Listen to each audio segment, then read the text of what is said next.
Assalamualaikum warahmatullahi wabarakatuh. Nama saya Faris Hamzah. Saya dari Pusha. Di sini saya akan mengulas kembali materi yang telah disampaikan dari mulai Forsis, inaugurasi, dan kemarin acara LDK KFF.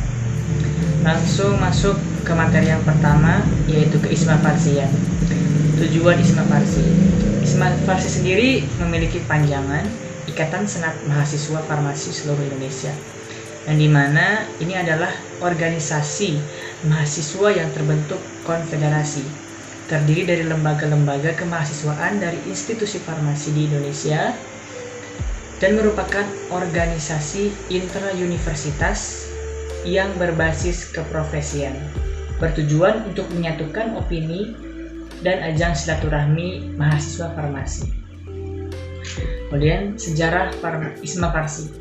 Farsi dibentuk pada 22 Desember 1955 di Yogyakarta.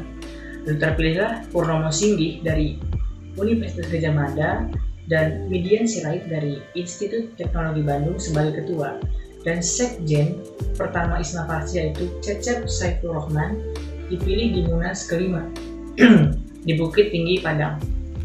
Kemudian struktur organisasi di Isma Farsi itu sendiri ada 5. Yang pertama Sekretaris Jenderal, yang kedua Badan Pengawas, yang ketiga staf ahli, keempat koordinator wilayah, dan terakhir anggota. Untuk pembagian wilayah Isma Farsi dibagi menjadi 8 koordinator wilayah. Yang pertama ada koordinator wilayah Sumatera 1, Korwil Sumatera 2, Korwil Jabodetabek, Korwil Priangan, Korwil Joglo Sekbur, Korwil Batara Jatim, Korwil Kalimantan, dan Korwil Indonesia Timur. Event Nasional Isma Farsi. Yang pertama ada Rakernas, kemudian ada Pramunas, Pimpi Stifar Riau, dan Munas. Untuk event wilayah Isma Farsi sendiri ada 3, yaitu Rakerwil, Rakorwil, dan Muswil. Kita lanjut ke materi yang kedua, tentang kepemimpinan, manajemen, dan organisasi. Kepemimpinan merupakan suatu kekuatan yang memegang peranan penting dalam keberhasilan organisasi manapun. Jenis-jenis kepemimpinan dibagi menjadi 6. Yang pertama ada kepemimpinan koersitif, yang kedua otoritatif, yang ketiga afiliatif, yang keempat demokratis, kelima saving, dan yang keenam ada coaching. Kemudian fungsi kepemimpinan. Kepemimpinan memiliki fungsi sebagai berikut. Yang pertama sebagai fungsi perencanaan, yang kedua fungsi memandang ke depan, yang ketiga pengembangan loyalitas, keempat pengawasan, kemudian kelima mengambil keputusan, dan yang keenam memberi motivasi. Kemudian selanjutnya ada manajemen organisasi. Manajemen sendiri memiliki arti pemrograman, cara ataupun perencanaan terhadap suatu organisasi, suatu perkumpulan dengan tujuan tertentu. Nah, untuk manajemen organisasi merupakan suatu perencanaan pada suatu perkumpulan untuk mencapai tujuannya. Fungsi manajemen organisasi sendiri ada 7. Yang pertama planning, yang kedua lead, yang ketiga controlling, yang keempat organizing, yang kelima motivation, yang keenam staffing, dan yang ketujuh line management. Tujuan manajemen organisasi ada 3. Yang pertama membentuk koordinasi yang baik, menetapkan kinerja efektif, dan yang ketiga membuat lingkungan yang nyaman. Masuk ke materi yang ketiga yang berjudul pengembangan potensi mahasiswa. Peran mahasiswa itu secara teoritis dibagi menjadi 4. Yang pertama sebagai agen perubahan, kemudian pengontrol sosial, penerus bangsa, dan kekuatan moral. Apa itu farmasi? Farmasi berasal dari kata pharmakon, yang merupakan bahasa Yunani yang berarti racun atau obat. Kemudian ruang lingkup farmasi itu di mana saja sih? Nah, ruang lingkup farmasi itu ada di bidang industri, bidang klinis, pemerintah, pengawasan obat dan makanan, bidang akademik, dan bidang komunitas. TTK, apa itu TTK? TTK adalah tenaga yang membantu apoteker dalam menjalani pekerjaan kefarmasian yang terdiri atas ahli madya, tenaga menengah farmasi, dan sarjana farmasi.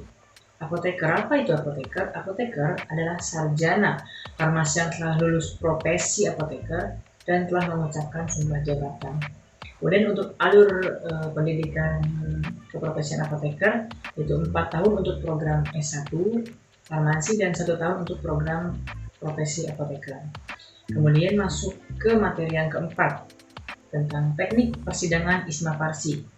Apa sih itu persidangan? Persidangan adalah suatu pertemuan formal antara beberapa orang guna membicarakan sesuatu permasalahan untuk melahirkan keputusan bersama. Kemudian jenis persidangan. Jenis persidangan ada 3. Yang pertama sidang pleno, kemudian sidang paripurna, dan terakhir adalah sidang komisi. Siapa saja sih peserta sidang itu? Peserta sidang terdiri dari anggota penuh dan anggota peninjau.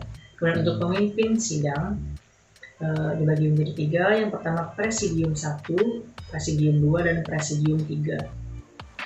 Istilah dalam persidangan, ada 9 istilah dalam persidangan. Yang pertama pending, kemudian scoring, lobbying, voting, quorum, opsi, walkout, interupsi, dan PK. Nah, kemudian nanti ketika sidang berlangsung, anggota LEM akan dibagikan official card sebagai absensi kehadiran anggota LEM atau voting terbuka untuk keputusan akhir. Kemudian akan dibagikan juga motion card berwarna merah dan hijau. Merah artinya tidak setuju dan hijau artinya setuju. Kemudian di sini ada aturan ketukan palu dalam sidang Isma Farsi. Yang pertama 1 kali ketukan, itu artinya menerima dan menyerahkan pimpinan sidang. Yang kedua 2 kali ketukan, menghentikan sidang sementara waktu yang cukup lama, misalnya lobbying atau scoring. Yang ketiga 3 kali ketukan, itu untuk membuka atau menutup sidang atau acara resmi. Yang keempat, lebih dari 3 ketukan, itu untuk menenangkan peserta sidang apabila forum sidang sedang tidak terkendali.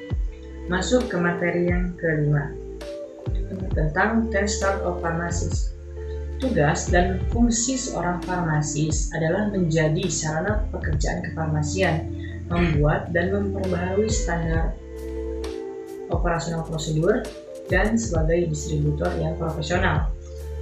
7 Steps of Pharmacy adalah istilah yang diungkapkan World Health Organization atau WHO, dicetuskan oleh WHO pada tanggal 7 Maret 2014.